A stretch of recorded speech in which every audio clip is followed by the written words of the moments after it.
this can't be my life, in quotation marks, is a powerful motivator. Can you expand on those?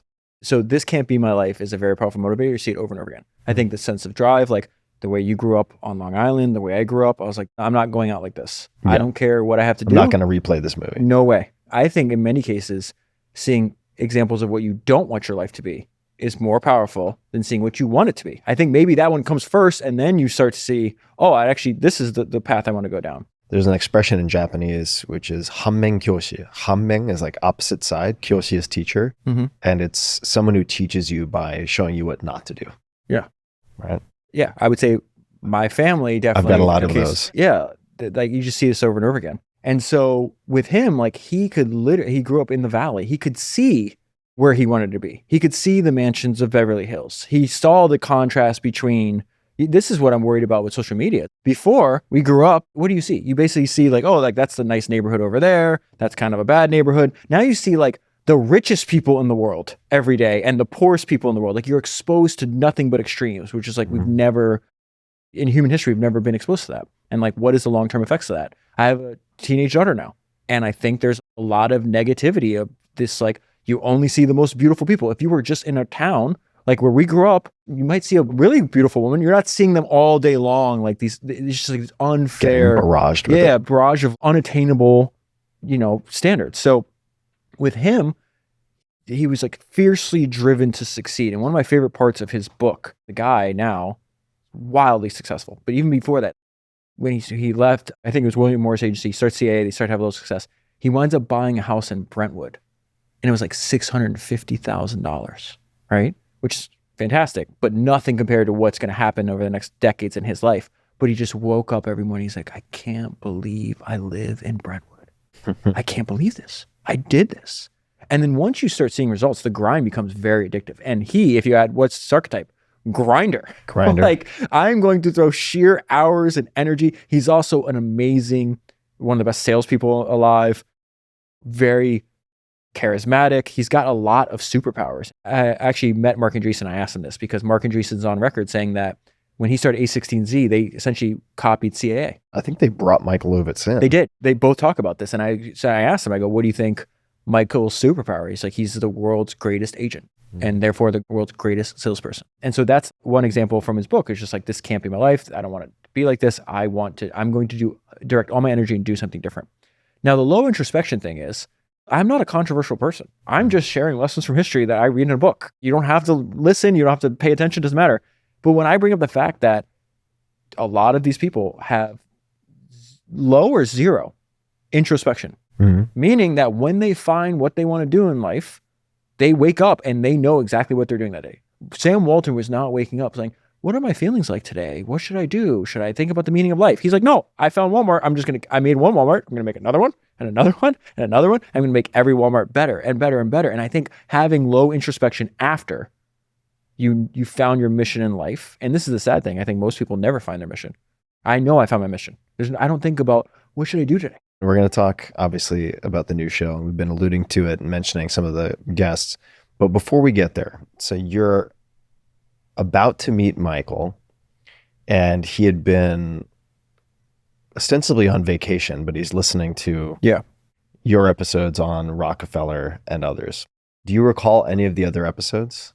The Vanderbilt one stuck up in my mind. I mean, we text about them. I don't remember the Rockefeller and the Vanderbilt, but the Vanderbilt especially, because Vanderbilt's like, what I say is like, I'm kind of telling the same story over and over again. I think it's more like church. Just like I went to church. I grew up as a fundamentalist Christian. We met together with like believers on regular intervals on Wednesday and Sunday. And it's not like the preacher got up there and was like, hey, we talked about that Jesus guy enough. We're going to move on to somebody else. It's like we literally just go to the same book over and over again.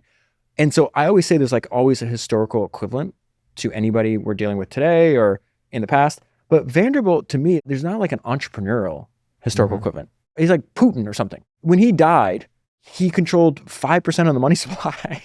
$1 out of $20. So I guess the reason I was asking about the episodes, and I don't know Michael, so this is not a judgment or criticism of Michael at all. But I suppose if you believe that there is a value to low introspection for the purposes of building a business, which I would agree. Yeah. Right. Is there not a risk and I have not listened to those particular episodes on Rockefeller and Vanderbilt, but I've read a bit of the history. Like, these are not necessarily people you automatically want to model everything and all. No, of. I think Ovitz would.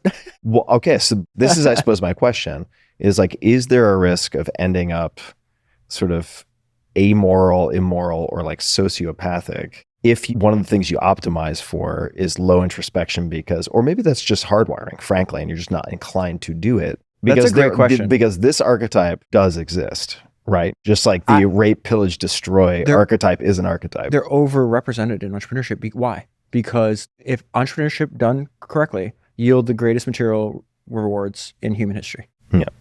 So of course it's going to be full of psychopaths and sociopaths, like whatever. I don't know if you know the numbers on this. What they assume 5% of the population is sociopathic or something like that. Do you know something? I don't know the number. Let's just make it up. It's 5% of the general population. It's probably 5 times that of entrepreneurs and investors and people like this, or anybody, political power in general. This is why I think the work of Robert Caro is so interesting. Mm-hmm. And I always make the argument that like there should be a law. The only one law that I would foist upon society is that there's only one person allowed to write a 1,000-page biography. I have no problem reading. Almost none of the books that I've read that are 1,000 pages needed to be 1,000 pages. They just didn't know what to put in there. Mm-hmm. Robert Caro is the only one that should be able to write long biographies because everything that he has in there should be in there. I think he's a master of his craft. He's the best to ever do it. But he's saying, I'm not writing biographies. I'm writing about how humans accumulate and then wield power. Mm-hmm. And I did it first on a local level in New York with Robert Moses. And now I'm showing what happens on a national level. And guess what? LBJ would sacrifice everything to get what he wanted.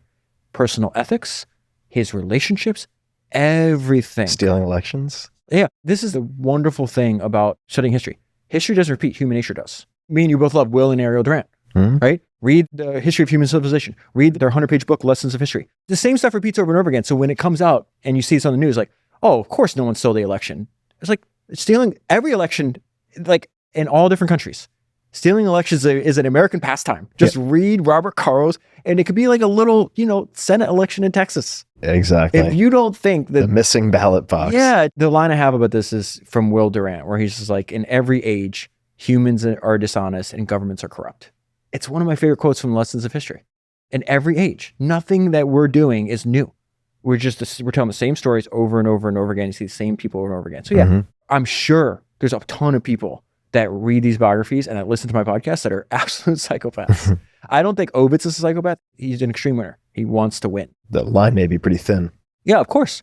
Of course. I'm not saying he is, by the way. Yeah. Sociopath. It's just that, just like you were mentioning, you can convince yourself of a bad idea very compellingly, just as you can a good idea. It's like when you start to get into the gray waters of morality, like as winning compounds upon winning, oftentimes the person who cares less about other people wins if they can discard that consideration. 100%. That's been true in the past, true today, will be true. That's the point. Yeah, this is why it's so interesting. I think something I didn't even understand is I have the ability to like step outside of myself, and I'm kind of like a casual observer of human nature.